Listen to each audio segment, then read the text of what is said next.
আউযু বিল্লাহি মিনাশ শাইতানির রাজিম বিসমিল্লাহির রহমানির রহিম রব্বি আউযু বিকা মিন হামাযাতিশ শায়াতিন ওয়া আউযু বিকা রব্বি আইয়াহদুরুন।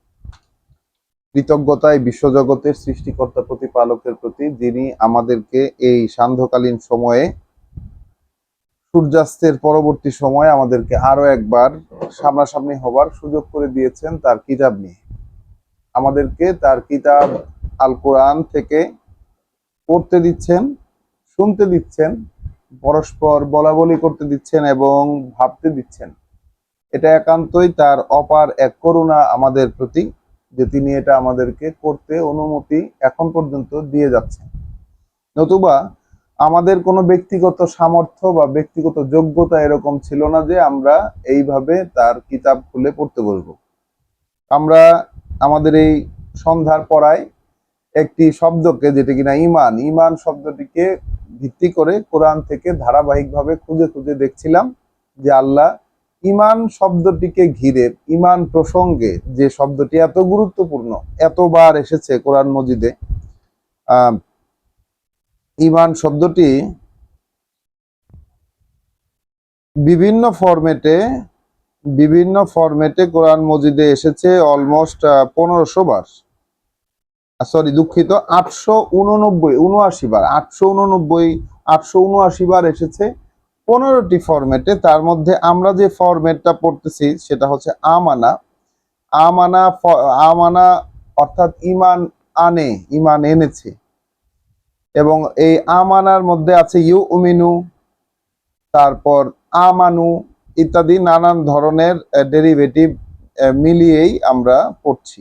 আমরা গত সন্ধ্যার পড়ায় 156 নাম্বার আয়াত পর্যন্ত পড়েছিলাম সূরা আল আরাফের। যারা এখনো দেখেননি তাদের কাছে অনুরোধ রইল দেখে নেবার ইউটিউব চ্যানেল থেকে। আজকের আমাদের পড়া 157 থেকে শুরু হবে। বরং আমরা যদি একটু পেছন থেকে পড়ে আসি তাহলে প্রসঙ্গটা আরো অধিকতর স্পষ্টভাবে বুঝতে পারবো। আয়াত 155 থেকে আজকে আমাদের পড়া আমরা শুরু করব ইনশাল্লাহ। পরম করুণাময় দয়ালু আল্লাহর পরিচয়ে সূরা আল আরাফ কোরআন মজিদের 7ম সূরা এর আয়াত 155 থেকে পড়ছি। প্রসঙ্গ মূসা আলাইহিস সালামের। আমরা প্রথমে এই মূসা আলাইহিস সালামের দীর্ঘ প্রসঙ্গ পড়ছি গত 3 দিন যাবত সান্ধ্যকালীন পাঠে। তো আমরা দেখেছি মূসা আলাইহিস সালাম তার সাথে ফেরাউনের এনকাউন্টারটা কেমন হয়েছে, সেই ক্ষেত্রে জাদুকরদের বিষয়টি এসেছে। তারপরে ক্রমাগতভাবে ফেরাউনের প্রতি এবং তার যে গোষ্ঠীর লোকেরা, তাদের প্রতি যেই ক্রমাগতভাবে দুর্যোগ একের পর এক আল্লাহর পক্ষ থেকে এসে ধরেছে তাদেরকে, এবং তারপরে ফেরাউন এবং তার সাম্রাজ্যকে ডুবিয়ে দিয়ে, ফেরাউন এবং তার যে বাহিনী, ফেরাউন, হামান এবং তাদের দুজনার যে বাহিনী, সেই বাহিনীকে সমুদ্রে ডুবিয়ে দিয়ে বনি ইসরায়েল জাতিকে নিয়ে মূসা আলাইহিস সালাম তিনি রওনা হলেন সেখান থেকে। এবং পথিমধ্যে নানান ধরনের ঘটনা ঘটছে এবং তার কাছে কিতাব দেওয়া হয়েছে পাথরের তক্তিতে লেখা। তো সেইখান থেকে 155 নম্বর আয়াতে আমরা পড়ি, ওয়াখতারা মূসা কওমাহু সাবঈনা রাজুলান, মানে বেছে নিল মূসা তার গোষ্ঠী থেকে 70 জন লোক। বেছে নিল মূসা তার গোষ্ঠীর মধ্য থেকে, অর্থাৎ বনি ইসরায়েলের মধ্য থেকে 70 জন ব্যক্তি, রাজুলান মানে পুরুষ লোক, এবং আরেকটি অর্থ বলা যেতে পারে সেটি হচ্ছে ব্যক্তিত্ব সম্পন্ন লোক। লেমিকাতিনা, আল্লাহ বলছেন যে আমাদের সাথে যে অ্যাপয়েন্টমেন্ট তাদের ছিল, যে নির্ধারিত সময়ে একটা কাজ করার কথা ছিল, সেই জন্য 70 জন লোককে মূসা সিলেক্ট করে তার গোষ্ঠীর মধ্যে। ফালাম্মা আখাজাত হুমুর রাজফাতু, এরপর যখন তাদেরকে ধরলো এক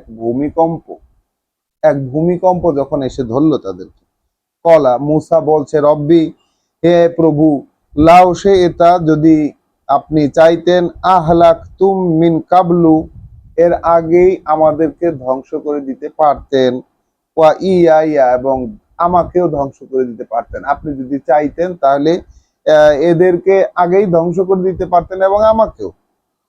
আতুহলিকুনা বিমা ফাআলা সুফাহাউ মিন্না, তাহলে আপনি কি আমাদেরকে ধ্বংস করে দেবেন যা করেছে আমাদের মধ্যকার কিছু নির্বোধ ব্যক্তি, তাদের সেই কর্মকাণ্ডের কারণে আমাদেরকে ধ্বংস করে দিবেন। তাহলে এখানে প্রসঙ্গত গতদিন আমরা উল্লেখ করেছিলাম যে বনি ইসরায়েলের মধ্যে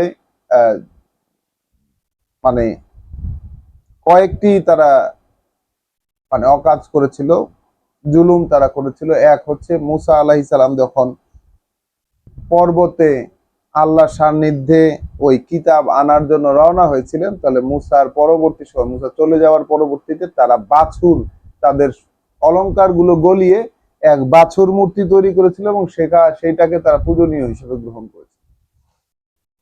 এটা হলো এক নাম্বার। দুই নাম্বার হচ্ছে পরবর্তীতে সেই বাছুরের বিষয়টি যখন সলভ হয়ে গেল, তারপরে আবার একদল বনি ইসরায়েলের মধ্যকার তারা বলতে শুরু করলো যে আল্লাহকে প্রকাশ্যে দেখাও, না না হলে তোমার কথা কিছুতেই বিশ্বাস করব না।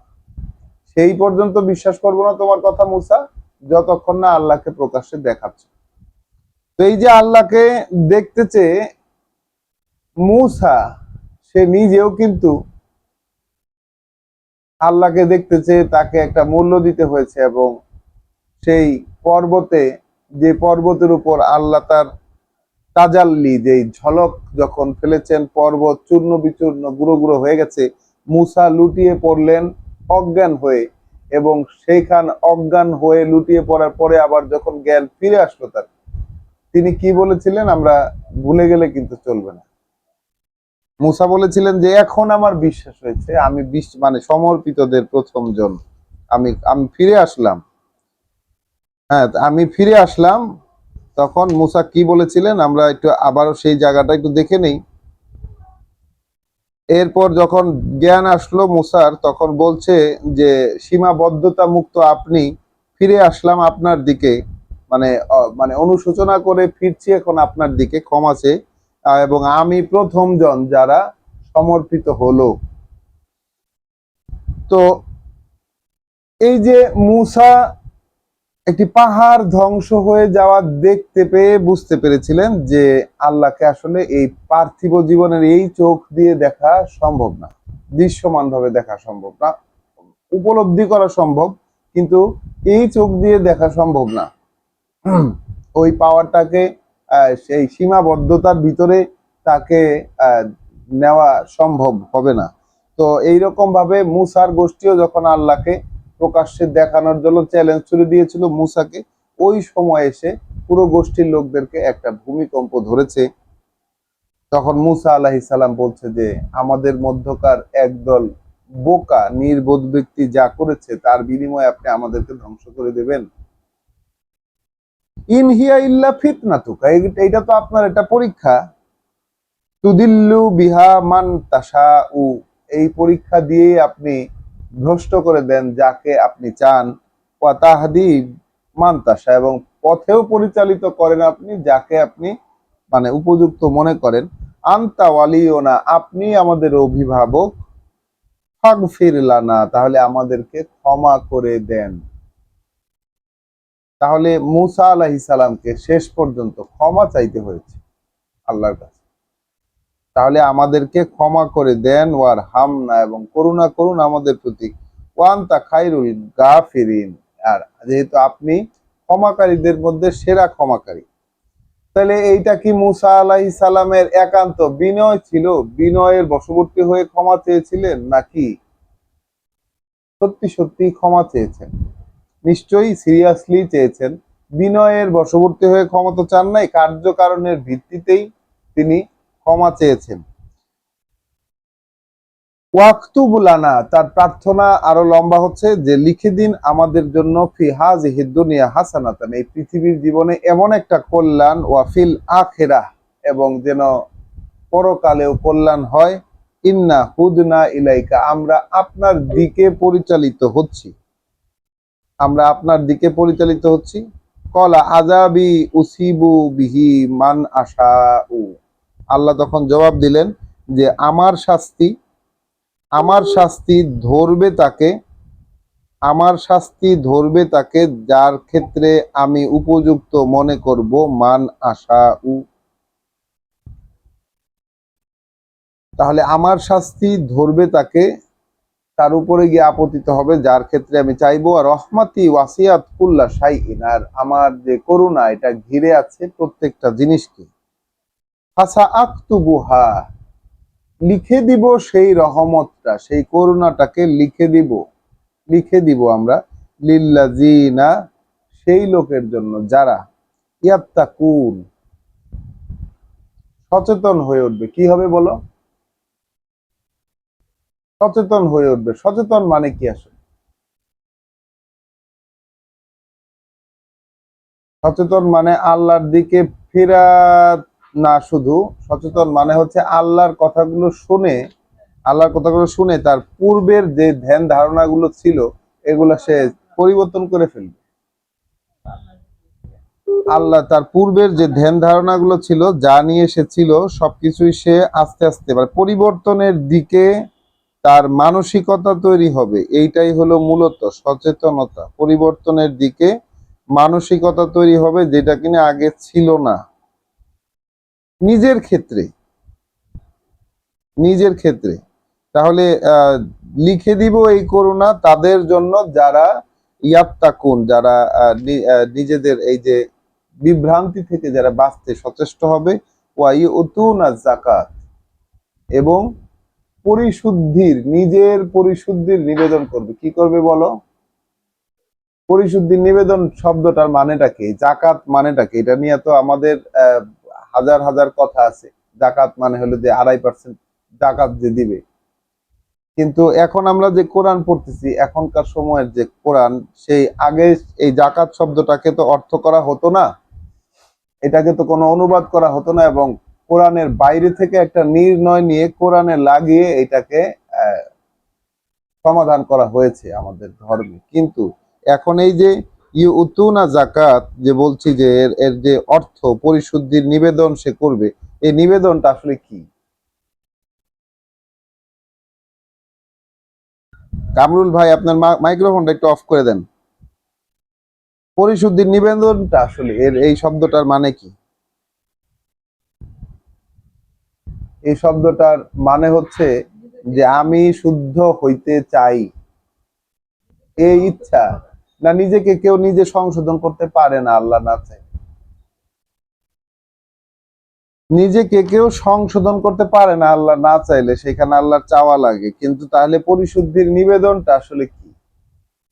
যে এই আমি পরিশুদ্ধ হইতে চাই, এই নেন আমার কর্ম, বা এই আমার আমার চেষ্টা, এই আমার চেষ্টা, সেইটাকে সামনে রাখা। আমি পরিশুদ্ধ হইতে চাই, এই আমার চেষ্টা, আমি এইভাবে এইভাবে চেষ্টা করতেছি। এটা হলো পরিশুদ্ধির নিবেদন।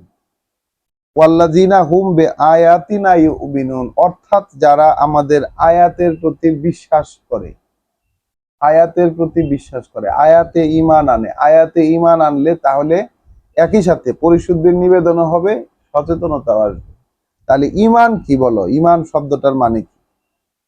ঈমান মানে বিশ্বাস। তো বিশ্বাস মানে কি? বিশ্বাস হলো সেইটাই যেটা মানুষকে কাজে বাধ্য করে। একজন মনীষী, সম্মানিত ব্যক্তি, তিনি বলছেন বিশ্বাস হলো সেইটা যেটা মানুষকে, বলো, কাজে, কাজ করতে বাধ্য করে মানুষকে, সেইটাই বিশ্বাস। কাজ, কোনো কাজ করতে যদি, চিন্তা ভাবনা করতে যদি মানুষকে বাধ্য না করে, কাজ করতে যদি বাধ্য না করে, তাহলে সেই পর্যন্ত তার সেইটা বিশ্বাস হয় নাই।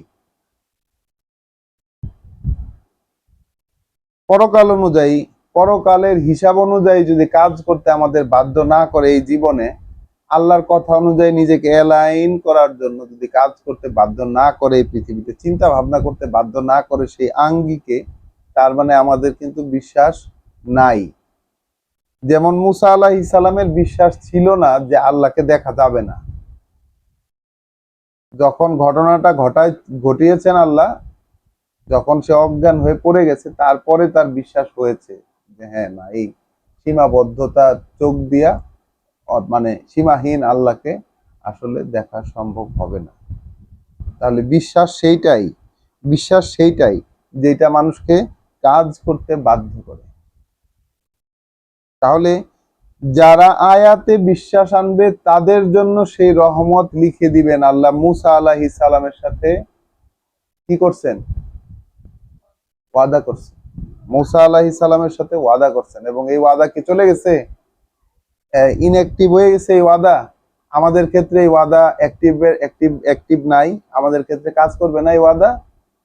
তাহলে আমাদের ক্ষেত্রেও এই ওয়াদা কার্যকর, কারণ এই ওয়াদাগুলো চিরন্তন ওয়াদা মানুষের প্রতি। লিখে দিব সেই করুন, আল্লাহ বলছেন কি ওইটাকে লিখে দিব সেই সব লোকের জন্য যারা সচেতন হয়, নিজেদের পরিশুদ্ধির নিবেদন রাখে, অর্থাৎ যারা আমাদের আয়াতে বিশ্বাস করে। আল্লাযীনা ইয়াত্তাবিউনা রাসূলা, সেই সব লোক যারা অনুসরণ করে, সেই সব লোক যারা অনুসরণ করে রাসূল। বলো এই কথাটা আমার সাথে, সেই সব লোক যারা অনুসরণ করে রাসূলকে। আর নাবিয়াল উম্মিয়া, একজন নবী তিনি যিনি আগে থেকে কিতাব জানতেন না। একজন নবী তিনি যিনি আগে থেকে কিতাব জানতেন না। আল্লাযী ইয়াজিদুনাহু, সেইজন যিনি ওরা খুঁজে পাবে তাকে, মাকতুবান, লিখিত আছে তাদের কাছে, ওরা খুঁজে পাবে তাকে, লিখিত আছে তাদের কাছে, ইনদাহুম, তাদের কাছে, মাকতুবান, লিখিত, ইনদাহুম, তাদের কাছে, ফিত তাওরাত ওয়াল ইনজিল, ওদের কাছে যে তাওরাত আছে এবং ওদের কাছে যে ইনজিল আছে, সেইটার মধ্যে এই রকম রাসূলের কথা, একজন নবী যিনি আগে থেকে কোনো কিছু জানতেন না। এখন মুসা আলাইহিস সালাম, তাকে আল্লাহ পর্বতে ডেকে নিয়ে গিয়ে তাওরাত দিয়েছেন, বা ওই যে স্লেটে লেখা কিতাব দিয়েছেন। ঈসা আলাইহিস সালাম, যিনি জন্ম থেকেই, ভূমিষ্ঠ হওয়ার পর থেকে কিতাব বলার যোগ্যতা আছে তার। আর মুহাম্মদ রাসূলুল্লাহ, তিনি একজন যাকে 40 বছর বয়স থেকে দেওয়া শুরু হয়েছে তার মৃত্যুর আগ পর্যন্ত। আল্লাহ এই কিতাব দিয়ে একটু একটু একটু একটু করে তাকে সংশোধন করে পূর্ণরূপে প্রকাশিত করে ঘটনা ঘটিয়ে তারপরে তাকে পৃথিবী থেকে ফেরত নিয়ে গেছেন।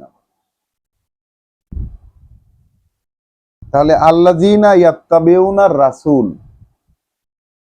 এরা হচ্ছে সেরা, তারা মানে ওই যে আয়াতে বিশ্বাস করবে কারা? যারা অনুসরণ করবে রাসূলের।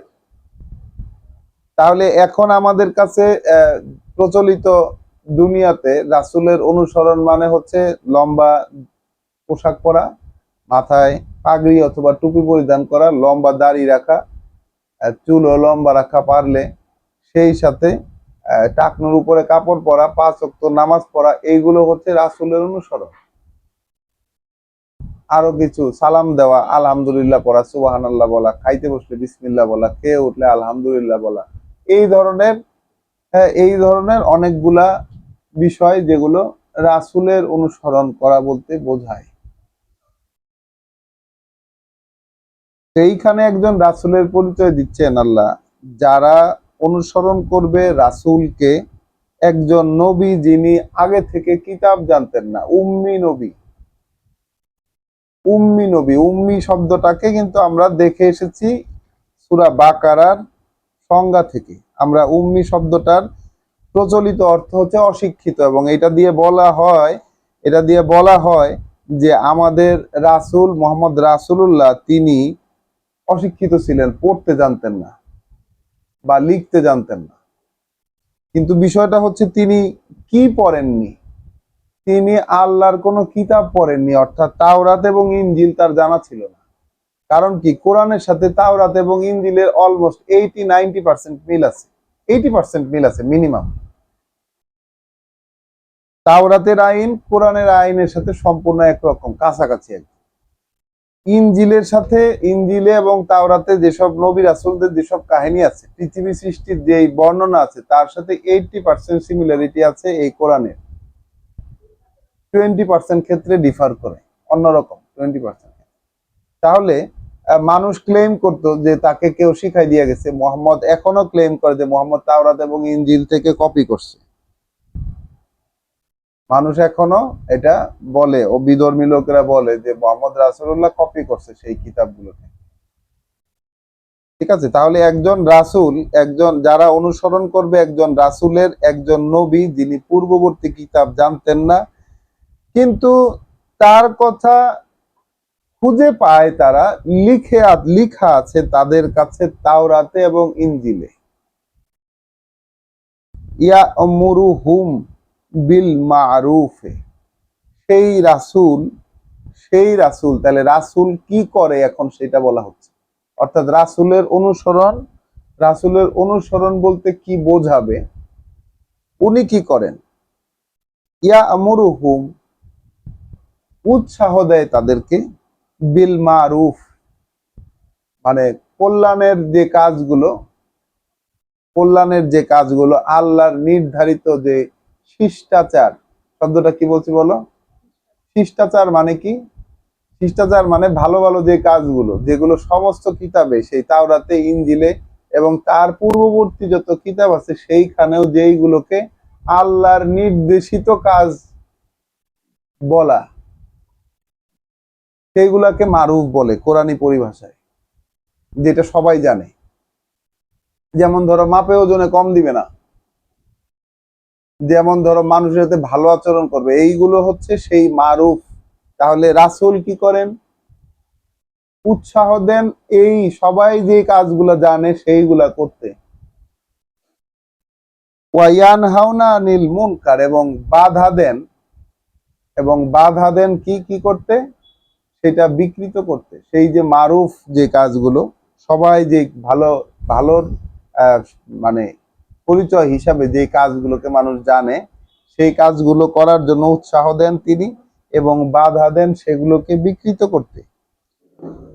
ওয়ায়ুহিল্লু লাহুমুত তাইয়্যিবাত, এবং বৈধ ঘোষণা করে ওদের জন্য যত ভালো জিনিস আছে, তাইয়্যিবাত যত উত্তম যত জিনিস আছে সেগুলোকে বৈধ করে দেয়। ওয়ায়ুহাররিমু আলাইহিমুল খাওয়াইস, এবং মন্দ যত জিনিস আছে সেইগুলোকে নিষেধ করে দেয়। ওয়াইয়াদাউ আনহুম ইসরাহুম, এবং নামিয়ে দেয় তাদের কাছ থেকে অনেক বোঝা। ওয়া আগলালা, এবং গলার বন্ধন, মানে গলার মধ্যে কি লাগায় এটারে? ফাঁস, গলার ফাঁস। তাহলে গলার মানে কি? বোঝা নামাই দেয় এবং গলার ফাঁস খুলে দেয়। আল্লাতি কানাত আলাইহিম, যা ছিল চাপানো তাদের উপরে। তাহলে বোঝা আসলো কোত্থেকে, এইটা আগে বুঝে নি। বোঝা কোত্থেকে আসলো? গলায় ফাঁসটাই বা কোত্থেকে আসলো? যেটা তাদের উপর চাপানো ছিল। তাহলে কি সময়ে সময়ে নবী রাসূলুল্লাহ চলে যাওয়ার পরে এইরকম সিচুয়েশন সৃষ্টি হয় যে সমাজে মানুষের উপর বোঝা চাপানো থাকে এবং গলায় ফাঁস দেওয়া থাকে? বিষয়টা আসলে কি? বিষয়টা হচ্ছে সকল মানব সৃষ্ট ধর্ম, যেই ধর্মগুলো নবী রাসূলদের রেখে যাওয়া কিতাবের পরবর্তীতে সেই কিতাবটাকে গোপন করে ফেলে নিজেদের মতো করে যত নিয়ম কানুন মানুষ বানায়, সেই নিয়ম কানুনগুলো আসলে মানুষের উপর চাপিয়ে দেওয়া নিয়ম কানুন থাকে। রাষ্ট্রীয় আইন কানুন, যেগুলো রাজার ইচ্ছা, সম্রাটের ইচ্ছা, মানে সেইগুলোকে পণ্ডিত পুরোহিতের মাধ্যমে ধর্মের ভিতরে নিয়ে আসা হয়, এবং ওইগুলো মানুষকে কোনো সহজতা দেয় না। বরং অনেক কাঠিন্য চাপিয়ে দেয়। আচ্ছা, এর একটা সিম্পল উদাহরণ দেই। আজকে যেহেতু একটু একটু ব্রড করে বলছি, একটু সিম্পল একটা উদাহরণ দেই। আমাদের ধর্মে যে অজুটা রয়েছে, সেই অজুর ক্ষেত্রে আমরা সূরা মায়েদার 6 নম্বর আয়াতে, সূরা আল মায়েদার যে 6 নম্বর আয়াতে আমরা যে অজু আল্লাহ যেভাবে বলেছেন, সেই অজুর ধরনটা হচ্ছে যে মুখমণ্ডল ধুবে, হাত ধুবে কোনই পর্যন্ত, মাথা মাসেহ করবে, পা মাসেহ করবে। কি বললাম বলো, কি বললাম, রিপিট করো। মুখ ধুবে, মুখমণ্ডল, হাত ধুবে কোনই পর্যন্ত, মাথা মাসেহ করবে, পা মাসেহ করবে। ইভেন পা ধোয়ার কথাও কিন্তু বলা নাই, পা মাসেহ করবে। এক মাসেহের মধ্যে মাথা এবং পা দুইটাই ঢুকাই দিচ্ছেন আল্লাহ। এবং তাও কি বলছেন, যদি অসুস্থ অবস্থায় থাকো, যদি ভ্রমণে থাকো, যদি কি বলে টয়লেট থেকে আসো, অথবা যদি স্ত্রী সংসর্গ করো, চারটা উপায় দিয়ে দিচ্ছেন। এবং তারপরে অজু করার জন্য বা ওয়াশ করার জন্য যদি পানি খুঁজে না পাও, তাহলে পরিষ্কার মাটিকে ছুঁয়ে তা দিয়ে মুখমণ্ডল আর হাত মুছে নেবে, বাস শেষ। এবং সেইখানে আল্লাহ একটা জিনিস উল্লেখ করছেন, একটা কথা উল্লেখ করছেন যে আল্লাহ চান, এই কার মাইক্রোফোন চলে, আল্লাহ চান, আল্লাহ চান যে মানুষকে সহজ করে দিতে। আল্লাহ কোনো কাঠিন্য আরোপ করতে চান না। এই অজুর মধ্যে আমাদের ধর্মের অজু কিরকম, আমরা ছোটকাল থেকে কি অজু করে আসছি, সুন্নত যেগুলো, কিন্তু সেটা হচ্ছে প্রথমে হাতের এই গিরে, এখানকার এই কবজি ইয়া পর্যন্ত, এটাকে কি বলে, এটাকে কি বলে, কবজি পর্যন্ত, প্রথমে হাতের কবজি পর্যন্ত ধুবো, তারপরে নাকে পানি দিব, তারপরে কুলি করব, তারপরে মুখ ধুবো, তারপরে হাত ধুবো, তারপরে মাথা মাসে করব, কান পরিষ্কার করব, ঘাড় মুছবো, তারপরে পা পা ধুয়ে ফেলতে হবে। এবং ধোয়ার মধ্যে প্রচন্ড পরিমাণে পায়ের চিপায় চিপায় আঙ্গুল ঢুকিয়ে, আঙ্গুলের চিপায় আঙ্গুল ঢুকিয়ে ভালো মতো পরিষ্কার করে ধুইতে হবে। এইটা হচ্ছে আমাদের ধর্মে আমরা ছোটকাল থেকে যে ওযু শিখেছি। একটি মানে ক্ষুদ্রতম একটা ইনস্ট্রুমেন্ট এখানে দেখাইলাম। এবং অনেক ফতোয়া আমরা দেখেছি ওযু কেন্দ্রিক। এক হচ্ছে সিয়ামের সময় নাকে পানি দেওয়া নিয়ে অনেক ফতোয়া আছে, যে কিভাবে নাকে পানি দেওয়া যাবে কি যাবে না, কুলি করলে কিভাবে কুলি করতে হবে, কোন পর্যন্ত কুলি করতে হবে, কুলি করার সিস্টেমটা কি, গড়গড়া করার সিস্টেমটা কি, এটা কিন্তু একেবারে মানে আমাদের স্কলাররা এগুলো ডিফাইন করে দেন একদম।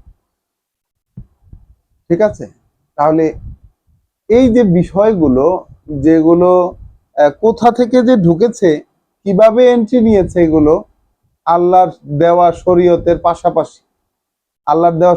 পাশাপাশি, কত কিছু যে এইভাবে এন্ট্রি নিয়েছে। এটা তো একটা ইনস্ট্রুমেন্টের কথা বললাম, এইভাবে ইচ এন্ড এভরি ইনস্ট্রুমেন্টের মধ্যে কোনোটাই হুবহু আল্লাহ যেভাবে বলেন সেইভাবে আমাদের প্র্যাকটিসে নাই। এই জন্য নবী রাসূলের কাজ হচ্ছে মানুষের উপর থেকে সেই বোঝাগুলো সরাই দেওয়া, সেই গলার ফাঁসগুলো ক্লিয়ার করে দেওয়া যেগুলো তাদের উপর চাপানো থাকে। তার মানে নবী রাসূলেরা যে কিতাব রেখে যান, মানুষ সেই কিতাবকে গোপন করে, এবং গোপন করে নিজেদের মতো করে যে ধর্ম বানায়, সেই ধর্মে মানুষের উপরে অনেক বিধিবিধান প্রয়োগ করা হয়, অনেক কিছু চাপানো থাকে। নবী রাসূলেরা পুনরায় এসে সেই বিষয়টাকে ক্লিয়ার করে, যেটা মোহাম্মদ রাসূলুল্লাহ কর্তৃক করে হয়েছিল, যেটা হযরত ঈসা আলাইহিস সালাম করেছেন, যেটা সকল নবী রাসূলগণ করে গেছে।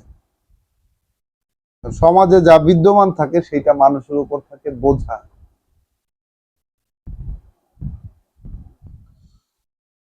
আয়াত 157 শেষের দিকটা আমরা পড়ছি, ফাল্লাযীনা আমানু বিহি।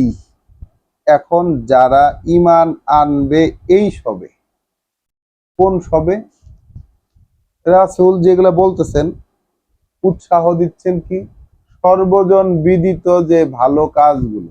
ভালো কাজ কোনগুলো আমরা দেখেছি, সিরাতুল মুস্তাকিম, মাত্র 10-15টা কাজ, 10টা-12টা কাজ, মাত্র 10টা-12টা কাজ। 10টা-12টা কাজ কি কি আমরা একটু মুখে মুখে একটু বলে দেই। সেটা হচ্ছে আল্লাহর সাথে কোনো শরীক করা যাবে না, 1 নাম্বার কাজ। 2 নাম্বার কাজ হচ্ছে পিতামাতার সাথে ভালো ব্যবহার করতে হবে। 3 নাম্বার কাজ হচ্ছে এতিম, নিকট আত্মীয় স্বজন, এতিম এবং মিসকিনদেরকে তাদের হক দিয়ে দিতে হবে, যারা না বঞ্চিত লোক তাদেরকে হক দিয়ে দিতে হবে। তারপর হচ্ছে ব্যয় করার ক্ষেত্রে না অতিরিক্ত ব্যয় করা যাবে, না কিপটামি করা যাবে, বরঞ্চ মাঝখান দিয়ে চলতে হবে। তারপর হচ্ছে যে অপব্যয় অপচয় করা যাবে না, অপচয় অপব্যয় করা যাবে না। তারপরে হচ্ছে যে কোনো প্রাণকে হত্যা করা যাবে না উপযুক্ত কারণ ব্যতি রেখে। তারপর হচ্ছে যে এতিমের ধন সম্পদের কাছেও যাওয়া যাবে না। তারপর হচ্ছে যে মাপে এবং ওজনে একদম সঠিকভাবে দিতে হবে, ইত্যাদি ইত্যাদি, এরকম আরো যতগুলো আছে। তো এই যে মারুফ, এই মারুফ কাজে উৎসাহ দেন নবী। তাহলে নবীর কাজ কি? মারুফ কাজে উৎসাহ দেওয়া, যেই কাজগুলো আল্লাহ কর্তৃক চিরন্তন ভাবে ওই বিশ্বের শুরু থেকে যেইগুলো সবাই জানে ভালোর মানদণ্ড হিসেবে, সেইগুলোর উৎসাহ দেন নবী। এবং এইগুলোকে বিকৃত করতে নিষেধ করেন মানুষকে, এইগুলোকে বিকৃত করতে নিষেধ করেন মানুষকে। এবং তারপর কি মানুষের উপর থেকে সেই বোঝা নামিয়ে দেন, সেই গলার শৃঙ্খল ছিন্ন করে দেন, সেগুলাকে উইথড্র করে নেন, যেগুলো মানুষের উপর চাপানো থাকে ধর্মের নামে। এখন যারা এখন যারা বিশ্বাস করবে এর প্রতি, আল্লাযীনা আমানু বিহি, এখন যারা বিশ্বাস করবে এগুলোর এর প্রতি, ওয়া আযযারুহু, এবং শক্তি বৃদ্ধি করবে তার, কি করবে বলো? শক্তি বৃদ্ধি করবে, তাকে ইনফোর্স, তাকে রিইনফোর্স করবে, তার শক্তি বৃদ্ধি করবে। কার শক্তি বৃদ্ধি করবে বলো? রাসূলের, রাসূলের শক্তি বৃদ্ধি করবে। তাহলে রাসূলের শক্তি বৃদ্ধি করবে, ওয়া নাসারুহু, এবং সাহায্য করবে তাকে। ওয়াত্তাবাউ নূরান, তবে অনুসরণ করবে সেই আলোর, আল্লাযী উনজিলা মাহু, যেটা নাজিল করা হয়েছে তার সাথে। তাহলে রাসূলের প্রতি বিশ্বাস করবে। কারণ কেন বিশ্বাস করবে? আল্লাহর কথাগুলো তার কাছ থেকে পাওয়া যায়, অন্য কোথাও পাওয়া যাচ্ছে না। আল্লাহর কথাগুলো তার কাছ থেকে সঠিকভাবে পাওয়া যায়, যেভাবে আল্লাহ বলছেন সেইভাবে। তাকে বিশ্বাস করবে, তার শক্তি বৃদ্ধি করবে, এবং তাকে সাহায্য করবে। তাহলে যে ঈমান আনলো সে রাসূলের কি করবে? রাসূলকে বিশ্বাস করবে, রাসূলের শক্তি বৃদ্ধি করবে, তাকে সাহায্য করবে, কিন্তু অনুসরণ করবে তার সাথে নাজিল হওয়া নূরের। ব্যক্তি রাসূলকেও আল্লাহ অনুসরণের জায়গায় এখানে বলেন নাই, বলছেন অনুসরণ করবে নূর, যেটা নাজিল করা হয়েছে তার সাথে। উলাইকা হুমুল মুফলিহুন, তাহলে কেবলমাত্র এরা হইতে পারে সফল, সফলতার মানদণ্ডে উত্তীর্ণ, সফলতার মানদণ্ডে উত্তীর্ণ। তাহলে এই যে লা ইলাহা ইল্লাল্লাহু মুহাম্মাদুর রাসূলুল্লাহ, কোনো কিছু না বুঝে আমরা যে কালেমা পড়ে মুসলমান হয়েছি এবং তারপরে যা যা কিছু করে এসেছি, সেইটা যদি এর সাথে একই লাইনে না থাকে, এবং আমাদের দ্বারা যদি তার সাথে নাজিল করা সেই আলোর অনুসরণ করা না হয়, তাহলে আমাদের দ্বারা আজ পর্যন্ত কিছুই হয়নি। মানে গণ্য হইতে পারে আল্লাহর কাছে, আল্লাহ গুনবেন বা আল্লাহ পাত্তা দিবেন, এইরকম কোনো কিছু আমাদের দ্বারা হয় নাই যে আমরা এখন পর্যন্ত এই সফলতায় উত্তীর্ণ হবার মতো কোনো কিছু করতে পেরেছি। কুল, তাহলে এখন মোহাম্মদ রাসূলুল্লাহকে আল্লাহ বলতে বলছেন যে তুমি বলো। তাহলে এইটাই তো রাসূলের কাজ, বলা। তাহলে তুমি বলো, ইয়া আইয়ুহান নাস, ওহে মানুষ, ওহে মানুষ, ইন্নী রাসূলুল্লাহি ইলাইকুম, আমি আল্লাহর বার্তাবাহক তোমাদের প্রতি। কি বলছেন বলো? উচ্চারণ করো। আমি আল্লাহর বার্তাবাহক তোমাদের প্রতি, জামিয়ান, তোমাদের সবার প্রতি, সবার একত্রে, তোমাদের সবার সবার প্রতি। আল্লাযী লাহু মুলকুস সামাওয়াতি ওয়াল আরদ, সেই তার, সেই তার যিনি, মানে এই যত ক্ষমতা, যত রাজত্ব ওই আকাশের এবং এই জমিনের, যত ফাংশন, যত ক্ষমতা, যত রাজত্ব ওই আকাশের এবং জমিনের সব যার, সেই আল্লাহর বার্তাবাহক আমি। লা ইলাহা ইল্লা হুয়া, নাই কোনো মানা যায় এমন তিনি ছাড়া।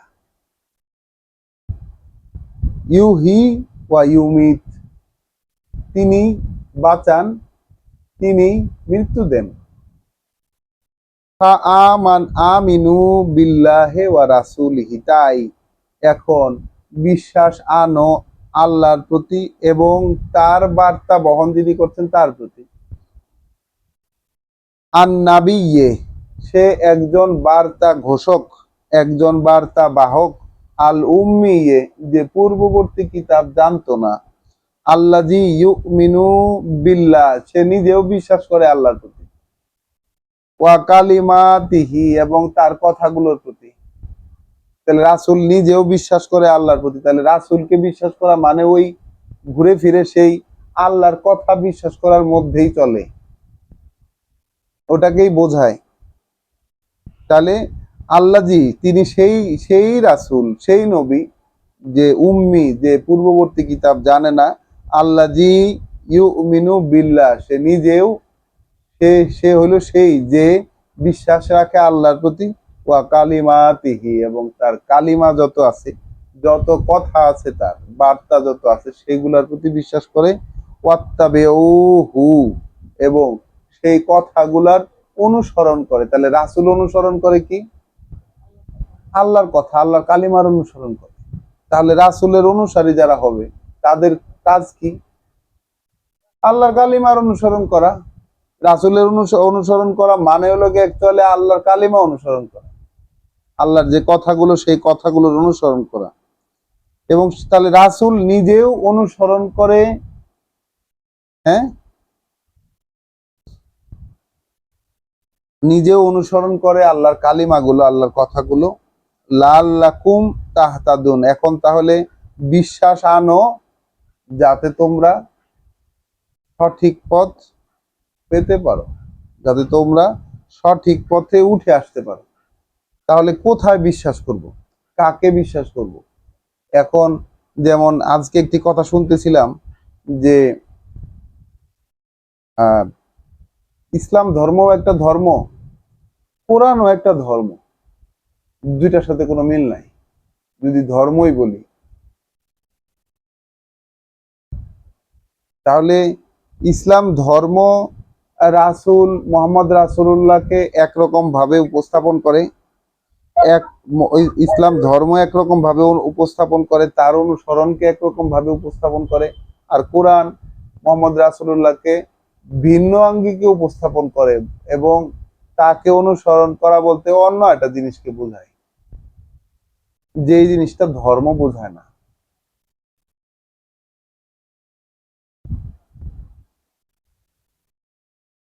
তাহলে এখানে আমরা বিশ্বাস আনার আহ্বান দেখলাম রাসূলের মুখ দিয়ে, যে আল্লাহর প্রতি বিশ্বাস করো, বিশ্বাস করো তার রাসূলে। এমন একজন নবী, এমন একজন বার্তাবাহক যিনি পূর্ববর্তী কিতাব জানতেন না, যিনি নিজেও বিশ্বাস করেন আল্লাহর প্রতি, তার কথা, এবং সেইগুলাকে অনুসরণ করে চলেন। তাহলে এখন মানে সে মানে যাতে তিনি এগুলা অনুসরণ করেন কেন, তিনি এগুলা বহিঃপ্রকাশ কেন ঘটান, এই বিষয়গুলা তিনি কেন বলতেছেন? যাতে তোমরা সঠিক পথে উঠে আসতে পারো। তাহলে ঈমান আনার দেখেন কি রূপ আমরা দেখতে পাচ্ছি। বিশ্বাস আনা বলতে কিসের প্রতি বিশ্বাস, অনুসরণ করা বলতে আসলে কিসের অনুসরণ, বা রাসূল কিসের অনুসরণ করতেন, রাসূল আসলে কিসের অনুসরণ করতেন। সেই আল্লাহর কালিমা গুলো, যে কথাগুলো আল্লাহর, যেগুলো রাসূল অনুসরণ করতেন, সেগুলো আমরা কোথায় পাবো? এই কোরআনের বাইরে অন্য কোথাও?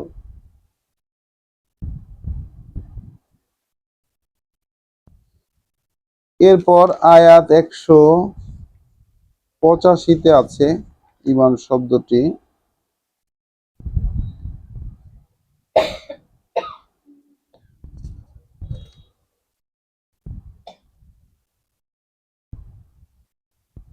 আমরা পড়ব আয়াত 179 থেকে, 179 থেকে। খুবই ইম্পর্টেন্ট তথ্য সমৃদ্ধ এই অংশের পড়াটা। ওয়ালাকাদ যারা আনা, আয়াত 179, সূরা আল আরাফ 7-179। ওয়ালাকাদ যারা আনা লে জাহান্নাম, তাহলে আমরা ছড়িয়ে দিয়ে যাচ্ছি। দেখো, আল্লাহ বলছেন কি আমরা ছড়িয়ে দিয়ে যাচ্ছি জাহান্নামের জন্য। তাহলে আল্লাহর প্রোগ্রামটা আমরা একটু বুঝি। আমরা ছড়িয়ে দিয়ে যাচ্ছি জাহান্নামের জন্য, আমরা ছড়িয়ে দিয়ে যাচ্ছি জাহান্নামের জন্য, কাসিরান অনেক পরিমাণ, মিনাল জিন্নে ওয়াল ইনসে অনেক পরিমাণ জিন থেকেও মানুষ থেকেও। তাহলে অনেক পরিমাণ জিন এবং অনেক পরিমাণ মানুষ আল্লাহ প্রতিনিয়ত ছড়িয়ে দিয়ে যাচ্ছেন কিসের জন্য? জাহান্নামের জন্য। তাহলে এখন এই কথাটা, হ্যাঁ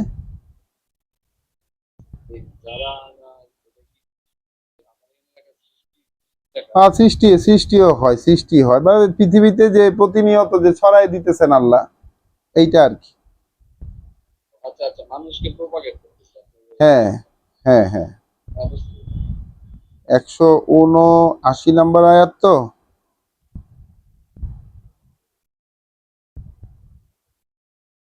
আমি একটু দেখে নেই। যারা না, হ্যাঁ যারা না মূলত আসলে বিস্তার করা আর কি, ওই সৃষ্টি করা, এটাও হয়। ওই যে মানে সৃষ্টির সাথে বিস্তার বিষয়টা জড়িত আছে আর কি, এই কারণে এই অর্থটা আমি বললাম যে আমরা স্প্রেড করে যেতেছি প্রতিনিয়ত অধিক সংখ্যক মানুষকে এবং জিনকে, অধিক সংখ্যক জিনকে এবং মানুষকে জাহান্নামের জন্য। তাহলে এখন আমি কি চিন্তা করব না? এখন আমরা প্রত্যেকে, ইচ এন্ড ইন্ডিভিজুয়াল, আমরা প্রত্যেকেই এই বিষয়টাকে একটু ভেবে দেখব না যে আমার অবস্থান কি সেই অধিক সংখ্যক মানুষ এবং জিনের যে গ্রুপটা তাদের মধ্যে? সেটা হওয়ার সম্ভাবনাই তো বেশি থাকে, তাই না? কি সেটা হওয়ার সম্ভাবনা বেশি থাকে না? অধিক সংখ্যক যেহেতু, আমি আমার আমার কি এমন আছে যে আমি অধিক সংখ্যকের বাইরে থাকতে পারবো? এরকম কি সম্বল আছে আমার কাছে, বা কি প্রমাণ আমি রাখছি, কি প্রমাণটা রাখছি কি আসলে? এখন পর্যন্ত আমার জীবনে আমি কি প্রমাণ রেখেছি যে আমি ওই অধিক সংখ্যক মানুষের যে জীবনযাপন তার বাইরে আমি ব্যতিক্রম?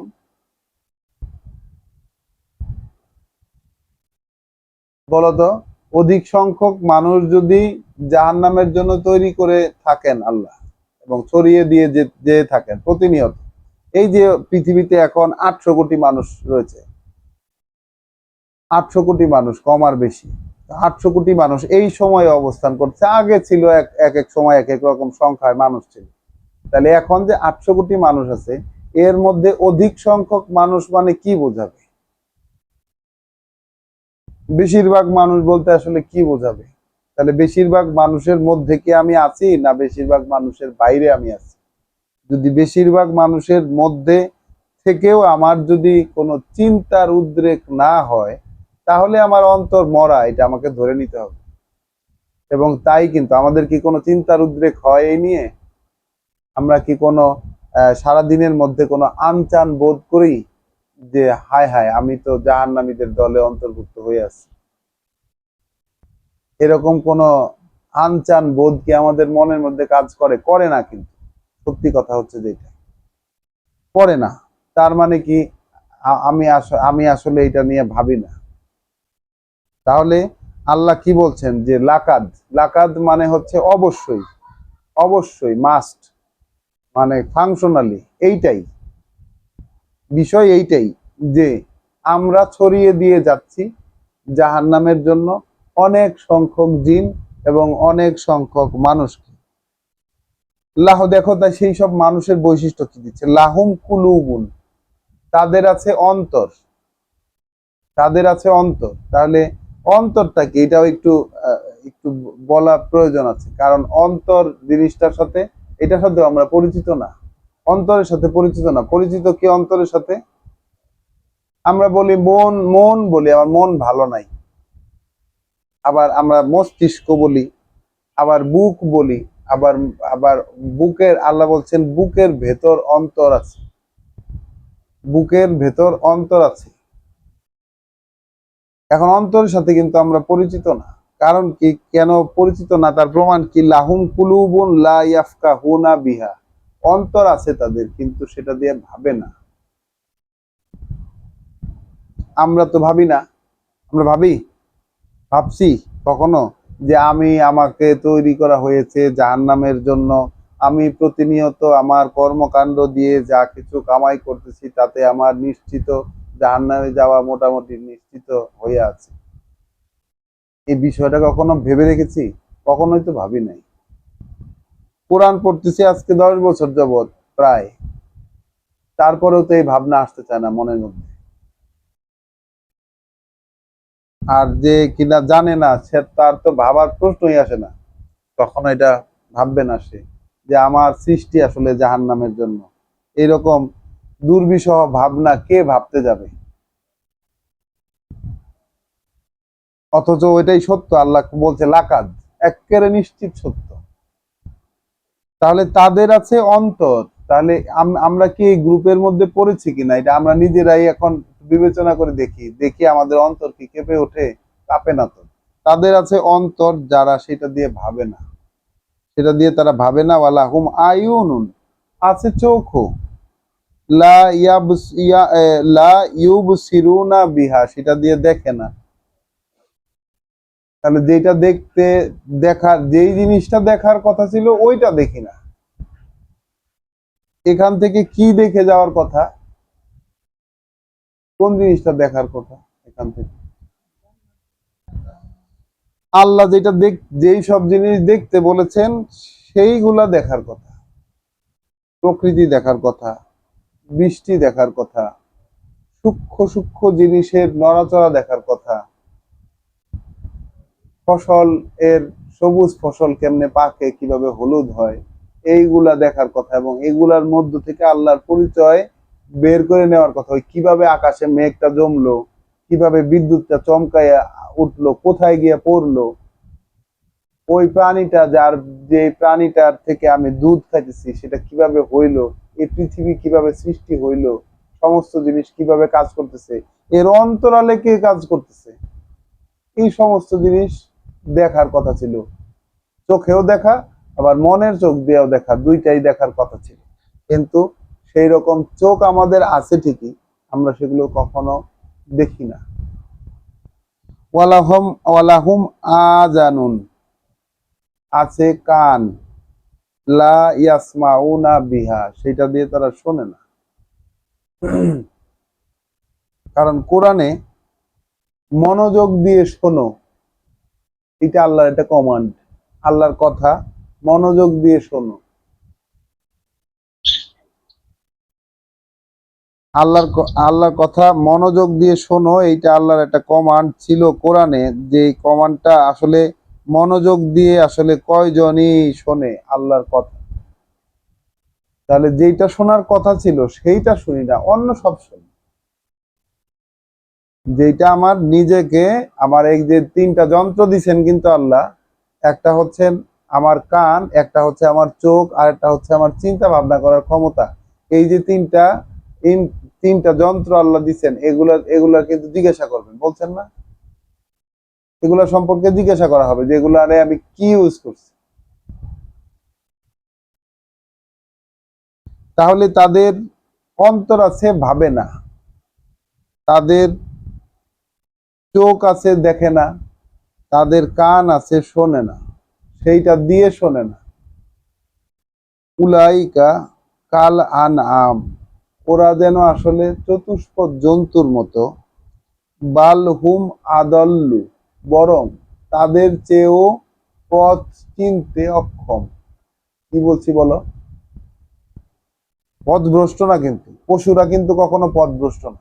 পশুরা কি পথভ্রষ্ট? না, কোনো পশুই পথভ্রষ্ট না, কোনো পাখি পথভ্রষ্ট হয় না।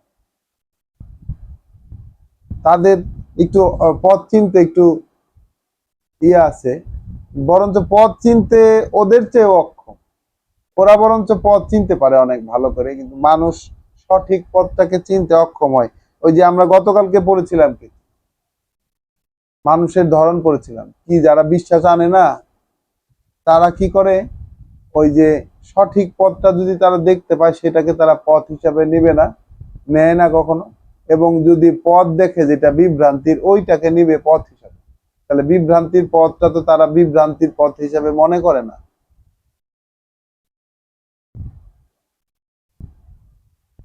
উলাইকা হুমুল গাফিলুন, এরাই হলো গিয়া সেই আসল পরিচয় থেকে অনবহিত, তাদের পরিচয়ই জানে না।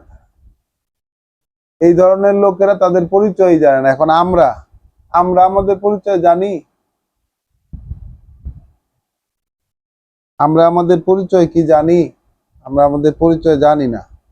তাহলে এই রকম এই যে অধিক সংখ্যক জিন এবং মানুষকে যে আল্লাহ জাহান্নামের জন্য তৈরি করেছেন, তাহলে আমরা দেখা যাচ্ছে যে সবগুলা ক্রাইটেরিয়াই আমাদের সাথে সেট হয় জাহান্নামী মানুষের মধ্যে। তাতে কি আবার কিছু গেল আসলো? আমার কি কোনো চিন্তা হইলো, কোনো টেনশন হইলো, মাথার চুল একটা দাঁড়ায় গেল ভয়ে? কিছুই তো হইলো না। কোনো অন্তরের মধ্যে কোনো কাঁপুনি তৈরি হইলো? এখন কেউ একজন যদি ফোন করে থ্রেট দেয় তাহলে ঠিকই ভয় পাবো, বাসায় কোনো একজন সন্ত্রাসী হামলা হলে ঠিক ভয় পাবো। কিন্তু এই যে আমি যে জাহান নামে যাচ্ছি, আমার ভবিষ্যৎ জাহান নামে, এটা ভেবে কোনো ওই ধরনের কোনো মানে দুশ্চিন্তার বা টেনশনের উদ্রেক কিন্তু আমার মধ্যে হলো না। তাহলে এটা কি আমার অক্ষমতা না? এটা কি অক্ষমতা না? অবশ্যই অক্ষমতা। কারণ অন্তরে তাহলে এমনই তালা লেগে গেছে যে এগুলো শোনার পরও কোনো ভাবের উদ্রেক হয় না। না হলে তো কান্নাকাটি লেগে যাওয়ার কথা ছিল যে আল্লাহ বাঁচাও, এইখান থেকে বাঁচাও। ওয়ালিল্লাহিল আসমাউল হুসনা, আর আল্লাহর জন্যই যত পরিচয় সুন্দর, যা কিছু ভালো ভালো চমৎকার যত পরিচয় সব আল্লাহ। ফাদউহু বিহা, তাহলে তুমি ডাকবে, তাহলে তুমি ডাকবে, তাহলে ডাকবে সেই সকল পরিচয় ধরে, ওই পরিচয় ধরে ডাকবে, যখন যেটা প্রয়োজন হবে সেই পরিচয় ধরে তাকে ডাকবে। ওয়াজারু, আর ছেড়ে দেবে তাদেরকে, ওয়াজারু আর ছেড়ে দেবে তাদেরকে, আল্লাযিনা তারা যারা, ইউল হিদুনা ফি আসমা ইহি, যারা তার পরিচয়ে বিকৃতি ঘটায়। আল্লাহর পরিচয় বিকৃতি কিভাবে করতে পারে মানুষ?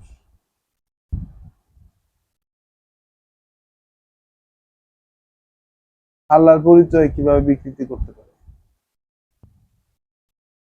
আল্লাহ যেটা বলেন নাই সেইটা আল্লাহর নামে চালাই দিলেই হয়।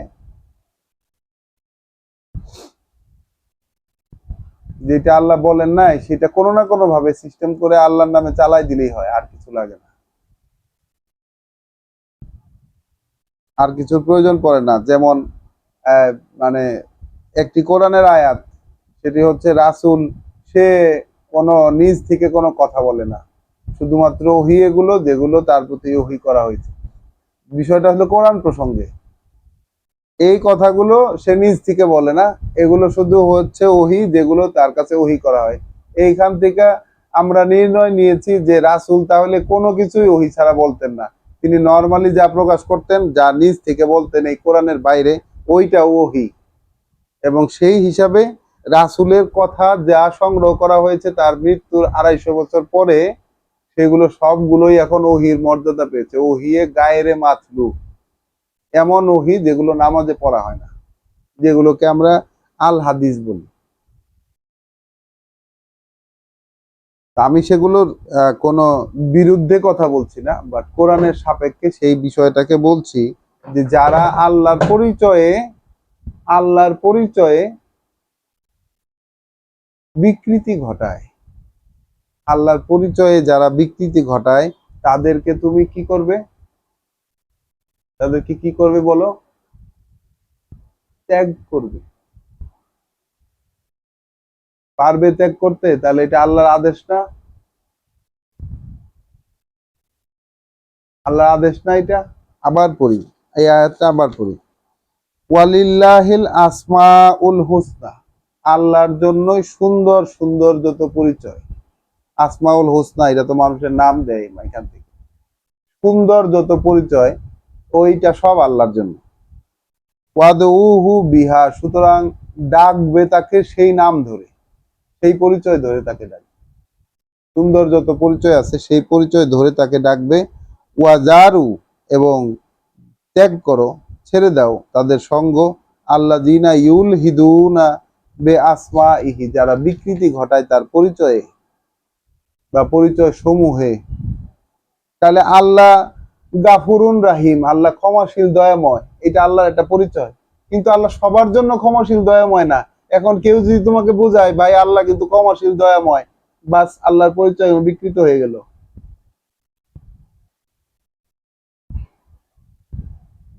বুঝতে পারছো? আল্লাহর পরিচয় কিন্তু বিকৃত হয়ে গেল। তো শয়তান ধোকা দেয় তো আল্লাহর নামেই, আল্লাহর ব্যাপারে ধোকা দেয়, আল্লাহর কথার মধ্যে দিয়ে ধোকা দেয়। এরকম বহু ধোকা আছে। কোরআনে বর্ণিত আছে যে যুদ্ধলব্ধ মালামালের বন্টন সম্পর্কে, যে রাসূল তোমাদেরকে যা দেয় তা নেও, যা থেকে বিরত থাকতে বলে ওইটা থেকে বিরত থাকো। ওইটা আর সেটা হাদিস হয়ে গেছে ওই জিনিসটা ধর্মের মধ্যে ঢুকার পরে। অথচ কোরআনে বলতেছে যুদ্ধলব্ধ মালামালের বন্টন প্রসঙ্গে, তাহলে প্রসঙ্গ চেঞ্জ হয়ে গেছে।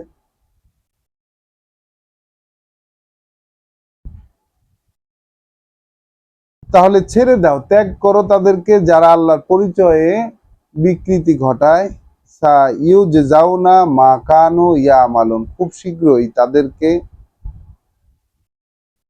সেই প্রতিফল দেওয়া হবে, খুব শীঘ্রই তাদেরকে প্রতিফল দেওয়া হবে যা তারা করেছে তার বিনিময়ে। খুব শীঘ্রই তাদেরকে প্রতিফল দেওয়া হবে যা তারা করেছে তার বিনিময়ে। ওয়া মিম্মান খলাকনা উম্মাতুন, আর আমরা যাদেরকে সৃষ্টি করেছি, আমরা যাদেরকে সৃষ্টি করেছি তার মধ্যে আছে একটা গোষ্ঠী, আছে একটা দল বা আছে একটা জাতি, ইয়াহদুনা বিল হক, যারা পরিচালিত করে সেই প্রামাণ্য সত্যটা দিয়ে। যারা আছে একটা জাতি যারা পরিচালিত করে সেই প্রামাণ্য সত্যটা দিয়ে। ওয়া বিহি ইয়াদিলুন, এবং ওইটা দিয়া তারা নিজেরাও মাপা হয়, মানে তাদের নিজেদেরকেও মাপা হয় এটা দিয়ে। অর্থাৎ আমি উপদেশ দিলাম আল্লাহর কথা দিয়ে মানুষকে, কিন্তু নিজেকে ওইটা দিয়ে মাইপা দেখলাম না কখনো। ওই ভারসাম্যে ওই ওই নিক্তিতে আমি নিজেকে কখনো উঠাইলাম না, মানুষকে মাপলাম কিন্তু নিজেকে কখনো মাপলাম না, তাহলে কিন্তু হইল না। আল্লাহ বলছেন আল্লাহ জিনা আল্লাহ ওয়ামিম্মান খলাক না, ওয়ামিম্মান খলাক না, যাদেরকে আমরা সৃষ্টি করেছি। আল্লাহ বলছে যাদেরকে আমরা সৃষ্টি করেছি উম্মাতুন, সেখানে আছে একটা দল, ইয়াহদুনা বিল হক, যারা সেই প্রামাণ্য সত্য দিয়ে পরিচালিত করে। ওয়া বিহি ইয়াদিলুন, এবং সেটা দিয়ে নিজেদেরকেও মাপে, তারা নিজেরাও ওটা দিয়ে তুল্য হয়। ওয়াল্লাযিনা কাযযাবু বিআয়াতিনা, আর যারা প্রত্যাখ্যান করে আমাদের বাণী ও বার্তাকে, আর যারা প্রত্যাখ্যান করে আমাদের বাণী ও বার্তাকে, সানাস্তাদরিজুহুম, তাহলে ওই সা অবশ্যই খুব শীঘ্রই, নাস্তাদরিজুহুম এই ক্রমশ তাদেরকে এমন দিকে নিয়ে যাব, যারা আমাদের বাণী ও বার্তা প্রত্যাখ্যান করে ক্রমশ তাদেরকে এমন দিকে নিয়ে যাব, মিন হাইসু, এমন অবস্থান থেকে এমন জায়গায় নিয়ে যাব, লা ইয়ালামুন, তারা এটা বুঝতে পারবে না। মানে আমাদের জীবন, আমরা যারা এটা পড়ছি, যাদের কাছে যারা শুনবে, ভবিষ্যতে যাদের কাছে যাবে, জানা অজানা যার কাছে এই আয়াত শোনার পরে, তার কি একটু চিন্তা হবে না যে আমার জীবনটা আসলে কোন গতিপথে যাচ্ছে? আমি কি আয়াতের প্রত্যাখ্যানকারী কিনা? বা আমার কেউ যদি আয়াতে প্রত্যাখ্যান করে তাহলে তার ক্ষেত্রে আল্লাহর এই কথা, এটা তো চিরাচরিত নিয়ম, এই কথা সত্য হবে না। তাকে এমন জায়গা থেকে এমন জায়গায় নিয়ে যাবেন সে এটা বুঝতেও পারবে না যে পত্রিকা কই এসে। তাহলে আমাদের ধর্ম, যেই যেই কিতাব থেকে ধর্মের উৎপত্তি, রাসূল রাসূল মারা যাওয়ার পরে, মোহাম্মদ রাসূলুল্লাহ পৃথিবী থেকে বিদায় নেওয়ার পরে যে কিতাব থেকে তার সেই তদানীন্তন সহচরদের থেকে যে ধর্মের প্রচলনের উৎপত্তি, সেটা আসলে কোন জায়গা থেকে কোথায় চলে আসছে, এখন কোথা থেকে কোথায় পৌঁছে গেছে, এইটা কিন্তু আমরা এখন মানে বুঝতেও পারি না। যে কোরআনে একরকম, ধর্মে তাহলে আরেক রকম কেন? এটা কোথা থেকে কই চলে আসছে?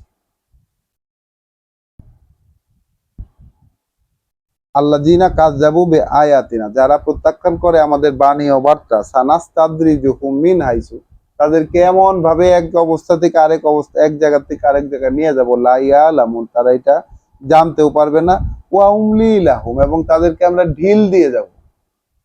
হলো কি দিবে? কি দিবে? ঢিল দিয়ে যাবে, মানে ঢিলা দিয়ে যাবে, তাদেরকে ছাইরা দিয়ে রাখবে। ইন্না কাইদি মাতিন, আমার এই কৌশল বড় মানে অভেদ্য, মানে মিস হয় না কখনো। আল্লাহর এই কৌশল কখনো মিস হয় না। তাহলে আল্লাহ যখন ছাড় দেন মানুষকে, তার ইচ্ছা মতো তাকে চলতে দেন, সেটা কি তার জন্য ভালো? যে তখন কি হয়, কোন অবস্থান থেকে কোন অবস্থানে চলে যায় সে নিজেও জানে না। কারণ আমি আমি কি এরকম এরকম অজানার মধ্যে দিয়ে চলে এক অবস্থান থেকে আরেক অবস্থানে যাইতে চাই? এইটা আমার কাছে, প্রত্যেকের কাছে প্রত্যেকের প্রশ্ন হওয়া উচিত। তাহলে আমার ক্ষেত্রেও এরকমটা ঘটুক, এইটাই কি আমি চাই কি?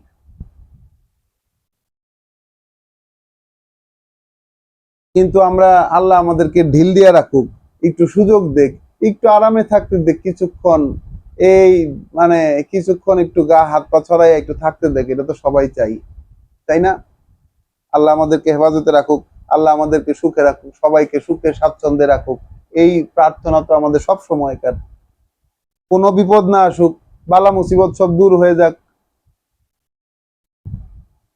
এটা তো আমাদের কমন প্রার্থনা আল্লাহর কাছে। তাহলে আল্লাহ ঢিল দেখ, এইটা সবাই আমরা চাই। তাহলে ওই যে সাথে সাথে যে আসলে কোন অবস্থান থেকে কোন অবস্থানে চলে যেতে হয় অজানা অবস্থায়, ক্রমশ এমন সব উপায়ে তাদেরকে ধ্বংসের দিকে নিয়ে যাব যে তারা জানতেও পারবে না। আল্লাহর এই আল্লাহ বলছেন কি, ইন্না কাইদি মাতিন, বলো এই কথাটা, বলো যে আমাদের এই কৌশল কখনোই মিস হয় না, অটুট, অকাট্য। এটা সব সময় এভাবে ফাংশন করে, ঢিল দেওয়ার ফাংশনটা সব সময় কাজ করে। আওয়ালাম ইয়াতাফাক্কারু, আচ্ছা ওরা কি তাহলে ভেবে দেখে না?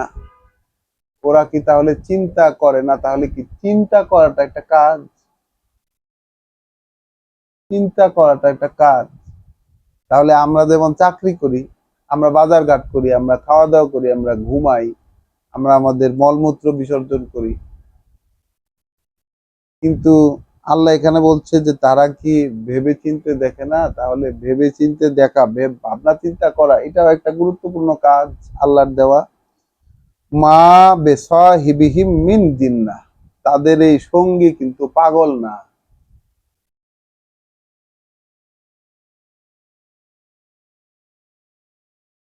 তারা কি এটা ভেবে দেখে না যে তাদের এই সঙ্গী, তাদের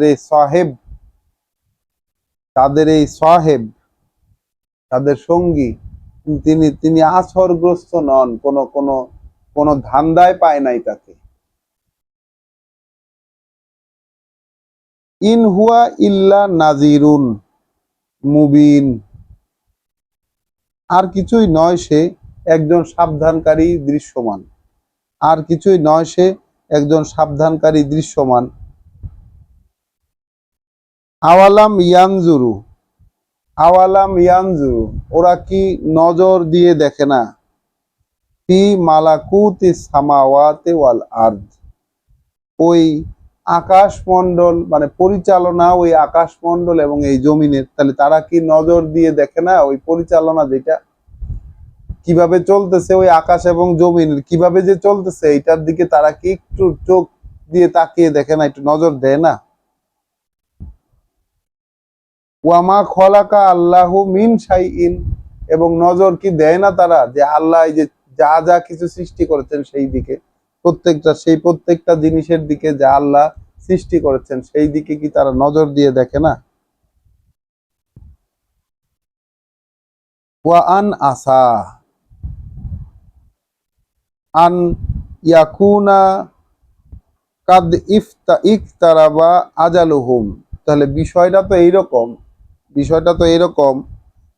তো এইরকম যে হয়ে গেছে, কাছেই এসে পড়েছে, এরকমটা হয়েছে যে কাছেই এসে পড়েছে তাদের সেই নির্দিষ্ট মুহূর্তটা, যে অ্যাপয়েন্টেড টাইম, যে মেয়াদ, তাদের যে মেয়াদ, ওই মেয়াদের পূর্তি হওয়ার সময়টা কাছেই এসে পড়ছে। বিষয়টা তো এইটাই হইতে পারে যে মেয়াদের সময়টা কাছেই এসে পড়েছে, এটা কি তারা ভাবতে পারে না? তাহলে আমাকে আল্লাহ ভাবতে বলছেন কি, যে আমার মেয়াদ শেষ, এই পৃথিবীতে আমার জীবনের যে মেয়াদটাকে আমি অনেক কিছু করব বলে ছোট থেকে চিন্তা ভাবনা করে রাখছি, যত প্ল্যান প্রোগ্রাম করছি, এখন আল্লাহ আমাকে ভাবতে বলতেছেন যে পৃথিবীর এই টাইমটা, শেষ টাইমটা কাছাকাছি এসে পড়ছে। আমার শেষ, অন্য কারো ক্ষেত্রে কি হবে না, এটা আমাকে ভাবতে বলছেন যে আমার শেষটা কাছাকাছি চলে আসছে। তাহলে তারা কি এটাও ভেবে দেখে না, তারা কি এটাও চিন্তা করেনি যে জীবনের মেয়াদ পূর্ণ হবার সময় কাছেই চলে এসেছে? ভাবে আইয়ে হাদিসিন বাদাহু ইউমিনুন। তাহলে এই ব্যাপারটা ছাড়া আর কোন হাদিস আছে যাতে তারা বিশ্বাস আনবে? তাহলে বিশ্বাস আনার কথা তো এই হাদিসে, যে আমার জীবনের সময়টা কাছেই চলে আসছে, জীবনের যে মেয়াদটা আল্লাহ দিছেন এই মেয়াদটা কাছাকাছি চলে আসছে, এইটা বিশ্বাস করার কথা। ওই যে একজন বিজ্ঞ ব্যক্তি, মনীষী, একজন আল্লাহর পছন্দের লোক, তিনি বলেছেন যে বেঁচে থাকবো বলে বেঁচে নাই, আর বেঁচে আছি মরে যায়নি বলে। বেঁচে আছি বেঁচে থাকবো বলে এইটা একরকম বাঁচা, আর বেঁচে আছি মরে যায়নি বলে এইটা আরেক রকম বাঁচা, দুইটা বাঁচা দুই রকম। তাহলে আমি বেঁচে থাকবো এই জন্য আমার অনেক প্ল্যান আছে, তবে আমি মরে যাই নাই এই জন্য বেঁচে আছি, এইটার মধ্যে এইটা আলাদা ধরনের জীবন। তা আল্লাহ বিশ্বাস করতে বলছেন সেই যে আমার মেয়াদটা কাছাকাছি চলে এসেছে, আমার মেয়াদ শেষের, মেয়াদ উত্তীর্ণ হওয়ার টাইমটা, এক্সপায়ারি টাইমটা আমার কাছাকাছি চলে এসেছে। আল্লাহ বলছেন আর কোন বিষয়, আর কোন হাদিস আছে, আর কোন বৃত্তান্ত আছে এইটার পরে যে তারা বিশ্বাস আনতে চায়? তাহলে বিশ্বাস আনার সাবজেক্ট হচ্ছে এইটা। বিশ্বাস আনার সাবজেক্ট হচ্ছে ওইগুলো দেখতে চাওয়া, বিশ্বাস আনার সাবজেক্ট হচ্ছে ওইগুলোর দিকে দৃষ্টি দেওয়া, যেগুলোর দিকে আল্লাহ দৃষ্টি দেওয়ার জন্য নির্দেশ করছেন। বিশ্বাস করার সাবজেক্ট হচ্ছে যে আল্লাহর এই কথাগুলো যিনি বলছেন তাকে কোনো আসরে ধরে নাই, এবং সে একজন দৃশ্যমান একজন সাবধানকারী ব্যতীত আর কিছুই নন। মান ইউদলিল আল্লাহ, যাকে ভ্রষ্ট করে দেন আল্লাহ, যাকে পথ হারা করে দেন আল্লাহ, ফালা হাদিয়া লাহু, তাহলে তাকে পরিচালিত করার আর কেউ থাকে না। ওয়া ইয়াজারুহুম, এবং ছেড়ে দেন তাদেরকে, ফি তুগিয়ানিহিম ইয়ামাহুন, তাদের অন্ধত্বের মধ্যে, তাদের সীমা লঙ্ঘনের মধ্যে তারা অন্ধ হয়ে ঘুরে বেড়াতে থাকে। মানে সীমা লঙ্ঘনমূলক যে কাজগুলো, আল্লাহর দেওয়া সীমাকে ভেঙ্গে যে কাজগুলো, সেগুলোর মধ্যেই তারা ঘুরপাক খেতে থাকে, ওগুলাই তারা করতে থাকে ঘুরে ফিরে। এইটা তা আল্লাহ ছেড়ে দেন তাদেরকে। তাহলে সতর্ক করার পরেও যারা এই কথাগুলোকে গ্রহণ করে না, যে আমার জীবনের মেয়াদ শেষ হয়ে এসেছে, এটাকে গ্রহণ করলে কিন্তু আমার জীবন পাল্টে যেতে পারে, আল্লাহর দিকে রওনা হইতে পারে আমার জীবনের যে গতিপথ, সেই গতিপথ পাল্টে একটা ভিন্ন গতিপথ সৃষ্টি হতে পারে, যদি একটা বিষয়ের প্রতি মানুষ ঈমান আনে। কিন্তু না, মানুষের এটা বাদে অন্য সকল কিছুর প্রতি ঈমান আনা তার পক্ষে সম্ভব, কিন্তু তার জীবনের মেয়াদ কাছাকাছি চলে আসছে, এই বিষয়ে ঈমান আনা তার জন্য খুবই কঠিন। আজকের এই ঈমান সংক্রান্ত যে অনুসন্ধানী পড়া আমাদের সন্ধ্যাবেলার, সেইটা আজকে আমরা এই পর্যন্তই রাখবো। আমরা 186 আয়াত পর্যন্ত পড়লাম। আমরা পড়তে শুরু করেছিলাম 156 নম্বর আয়াত থেকে।